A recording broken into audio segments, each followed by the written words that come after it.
Hello, number 1 on the 2018 exam number 2. Let's do this. Okay, so we have a block with a mass going in a circle. We want to know the minimum speed so it doesn't lose contact with the track. So I'm going to draw a free body diagram. Add notes. Okay, I'm going to draw a free body diagram at this point right here. Okay, when in doubt, draw a free body. So at that point we have, let's assume we're on planet Earth. So we have the force of gravity, Fg. Maybe I'll put mg. I don't know how I'll do it at AM. And then going up, we have centripetal force. We have that force that's keeping us in the circle. Okay. So since we are not actually sinking into the track and we're not flying down to the Earth, these forces are balanced. So centripetal force equals the gravitational force.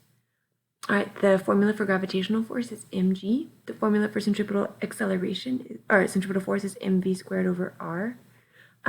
Side note, I teach AP physics at the high school level, and we also don't get the formula for centripetal force on our formula sheet. I don't know why, but it looks like y'all don't get it either. Y'all get the formula for centripetal acceleration, which is v squared over r. And you know Newton's second law, F equals ma.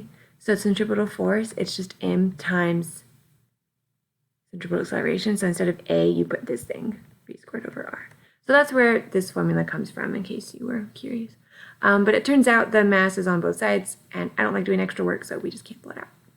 So v squared over r equals the acceleration due to gravity.